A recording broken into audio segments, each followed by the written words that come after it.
জয় যিশু সকলকে। আশা করি আপনারা সকলে ভালো আছেন পরমেশ্বরের কৃপাতে। আজকে একটা বাক্য যেটা আমি বলতে যাচ্ছি সেটা হচ্ছে হিতোপদেশ থেকে 15:1।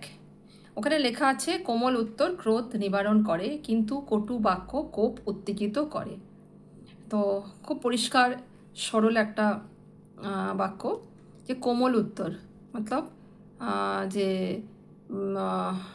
সফট আনসার, তাই না? আর ক্রোধ মানে রাগ নিবারণ করে। আমরা সকলেই জানি যে আমাদের চট করে রাগ ধরে, তাই না? এমন কোনো ব্যক্তি আমার মনে হয় যে নেই যার রাগ ধরে না। এবং রাগ ধরে গেলেই আমাদের মনের মধ্যে যা জমে থাকা রাগ, মানে অনেক কিছু, অনেক অভিমান, সবগুলো আমাদের মনের থেকে মুখ দিয়ে তখন কটু বাক্য হিসেবে বেরিয়ে আসে। এবং ওই কটু বাক্য আমাদের মুখ দিয়ে বেরিয়ে আসে, সেই মুখ দিয়ে বেরিয়ে আসে যে মুখ দিয়ে আমরা ঈশ্বরের আরাধনা করি, স্তুতি করি এবং ঈশ্বরের কথা সকলকে বলি। বা সেই মুখ দিয়েই আমরা কিন্তু অনেক কটু বাক্য ভুল করে আমরা মানে কোমল উত্তর না দিয়ে অনেক সময় কটু উত্তর দিয়ে দিই। এবং এটা কিন্তু এখানে তাই লেখা আছে যে কোমল উত্তর কিন্তু ক্রোধকে নিবারণ করে। ধরুন কেউ আপনার সঙ্গে কোথাও খুব আপনাকে দোষ দিচ্ছে এবং আপনার উপর খুব রেগে গেছে, আপনাকে দুটো কটু কথা শোনাচ্ছে। সেই সময় মানে আমরা কেমন ব্যবহার করি? তখন কি আমরা উল্টো ক্রোধ দেখাই, না আমরা খুব মানে কোমল উত্তর দিই? এটা ভেবে দেখতে আজকে পরমেশ্বর বলছেন।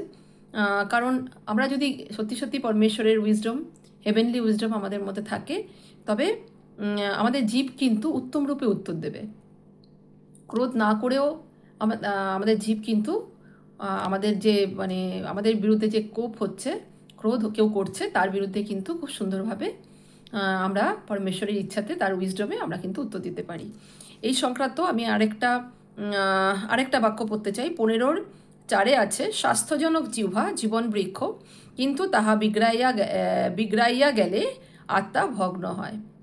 তো এখানেও পরিষ্কার একই কথা বলা হচ্ছে যে জিহ্বা, যেটা একটা ছোট্ট অঙ্গ, যেটার মধ্যে কোনো বোন নেই, কিন্তু এই জিহ্বা ছোট অঙ্গ, কিন্তু এই ছোট একটা অঙ্গ দিয়েই কিন্তু মানে মানুষ বলছে না যে দাবানল জ্বালানোর জন্য একটা বনের ছোট্ট একটা স্ফুলিঙ্গই কাফি না। একটা ছোট্ট দেশলাই কাঠিকে জ্বালিয়ে দিলে একটা দাবানল জ্বালতে পারে, পুরো একটা বন একদম ধূলিসাৎ ভস্ম হয়ে যেতে পারে। ঠিক তেমনি আমাদের জীব, যদি সেটা আমাদের বাগ না মানায়, আমরা যদি ওটার উপর কন্ট্রোল না রাখতে পারি, তবে কিন্তু, এবং আমাদের জীব যদি স্বাস্থ্যজনক কথা না বলে, তাতে কিন্তু আমাদের পুরো জীবন, মানে শুধু নিজের জীবন না, যাদের বিরুদ্ধে বলছে তাদের জীবন, অনেকগুলো জীবন একসঙ্গে পুরো নষ্ট হয়ে যেতে পারে। এখানে কিং সোলোমন এই কথাই বলছেন। আমরা সকলেই জানি কিং সোলোমনের প্রচণ্ড বুদ্ধি ছিল, এমন উইজডম ওনাকে দেওয়া হয়েছিল পরমেশ্বরের থেকে, এটা উনি পেয়েছিলেন যে ওনাকে মানে ওনার থেকে বেশি জ্ঞানী পুরুষ আর পৃথিবীতে জন্মাবে না, পরমেশ্বর বলেছিলেন। তো উনি এটা বলছেন যে কিভাবে কোপকে আমরা নিবৃত্ত করতে পারি, কিভাবে আমাদের জীবনের মূল আমাদের জীব হতে পারে, স্বাস্থ্যজনক জীব। আমরা যদি জীবকে কন্ট্রোল রাখি, ওই জীব দ্বারা আমাদের পুরো জীবন কন্ট্রোল হতে পারে এবং আমাদের সুন্দর একটা জীবন আমরা জীবনযাপন করতে পারি। আর জীব যদি ঠিক কথা না বলে ঠিক জায়গায়, এবং জীব যদি উদ্ধতভাবে যা খুশি সে মানে কাউকে বলে, মানে প্রভু যীশু একটা জায়গায় বলেছিলেন যে আমরা কি খাই তাই দিয়ে কিন্তু আমাদের দেহ দূষিত হয় না, আমাদের দেহ কিন্তু কোনো রকমভাবে কলুষিত হয় না। যতটা মানে কলুষিত হয় আমরা যখন মুখ দিয়ে কোনো কটু কথা বলি, কারণ সেটা সিধা আমাদের অন্তঃকরণ থেকে আসে, আর সেই অন্তঃকরণই সব কিছুর মূল আমাদের জীবনে। ওই জন্য পরমেশ্বরের বচন এটাও বলছেন, বচনে লেখা আছে যে সর্বোপরি নিজের অন্তঃকরণকে রক্ষা করো, অন্তঃকরণ বঞ্চক। তো অনেক সময় আমাদের অন্তঃকরণের মধ্যে এত কারোর প্রতি রাগ, ক্রোধ, অনেক কিছু বলার জমে থাকে, অভিমান, তো সেটা অনেক সময় কটু বাক্য হিসেবে আমাদের মুখ দিয়ে বেরিয়ে আসে।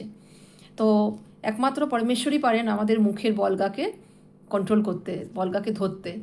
কারণ এখানে লেখা আছে, জাকবের পত্রে আমরা পড়েছি, জাকবের পত্রে 3 লেখা আছে, জাকব লিখছেন যে মানুষ অনেক কিছুর উপর কন্ট্রোল নিয়ে এসছে, ঘোড়াকেও বলগা পরিয়ে সে কন্ট্রোল করতে পারে, একটা বড় জাহাজকেও তার মানে যে ক্যাপ্টেন সে হাইলের দ্বারা তার দিককে পরিবর্তন করতে পারে, কিন্তু মানুষ এত একটা মানে শ্রেষ্ঠ জীব হয়ে, শ্রেষ্ঠ একটা ঈশ্বরের সৃষ্টি হয়েও সে নিজের জীবকে কন্ট্রোল করতে পারে না।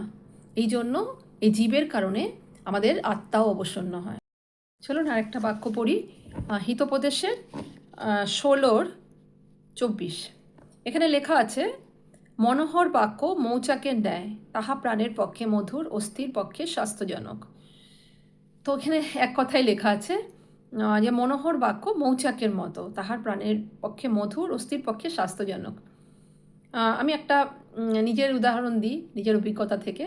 আমি কিছু বাচ্চাকে পড়াই এবং তারা এমন বাচ্চা যারা কোনোদিন শিক্ষা পায়নি, কোনো শিক্ষার আলোক দেখেনি, যারা পেট ভরে খাবার পায় না, যাদের মধ্যে অনেক অসন্তোষ আছে, অনেক গালিগালাজ, অনেক কিছু আছে, যাদের মানে অনেক সময় অনেকেই ভাবে তাদের কন্ট্রোল করাটা খুব কঠিন।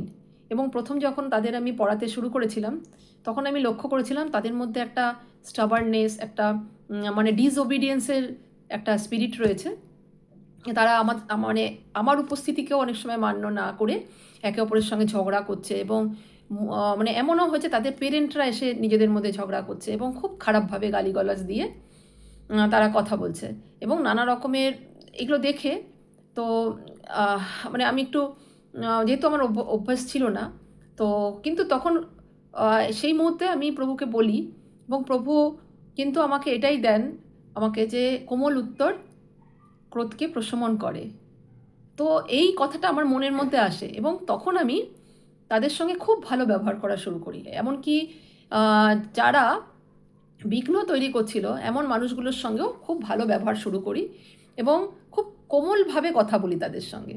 এবং আজকে তারা মানে তাদের বাবা মারা পর্যন্ত তারা অনেকটা অন্যরকম হয়েছে, বাচ্চারাও অন্যরকম হয়েছে এবং তাদের মধ্যে একটা চেঞ্জ আমি দেখতে পাচ্ছি। তো প্রভুকে অনেক ধন্যবাদ। সত্যি মনোহর বাক্য মৌচাকের মতনই। আপনার আমার কথাতে যদি মিষ্টতা থাকে, তবে কিন্তু সেটা যার সঙ্গে আমরা কথা বলছি সেখানকার একদম পরিবেশটাই বদলে যাবে এবং সেখানে একটা অদ্ভুত শান্তি নেমে আসবে। তো আমাদের প্রভুও ওই জন্য, আমাদের পরমেশ্বরও আমাদের ওই জন্য কী করে কথা বলতে হবে সেই কথাও আমাদের লিখেছেন, মানে আমাদের জানিয়ে দিয়েছেন। কারণ উনি জানেন যে আমরা রেগে গেলে আমাদের মুখের কোনো কন্ট্রোল থাকে না, বিশেষ করে কেউ যদি আমাদের আমিত্বকে আঘাত করে তবে তো আর কথাই নেই।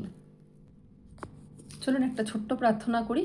হে সর্বস্ত পিতা, তোমায় অনেক ধন্যবাদ দিই তোমার এই বাক্যের জন্য। প্রভু, প্রভু আমাদের তোমার মতো বানাও। তোমার প্রিয় পুত্র যিশুকে যখন আঘাত করা হয়েছিল, তাকে অপমান করা হয়েছিল, তার মুখে থুতু দেওয়া হয়েছিল, কাটার মুকুট পরানো হয়েছিল, তাকে যখন ক্রুসিফাইড করা হয়েছিল তখনও উনি মুখ খোলেননি এবং উনি শুধুমাত্র আমাদের কথা চিন্তা করে সমস্ত তার উপর যে উপদ্রব হয়েছিল সব কিছুকে উনি মেনে নিয়েছিলেন। তখনও কিন্তু উনি কোনো রকমের কটু বাক্য বলেননি কাউকে।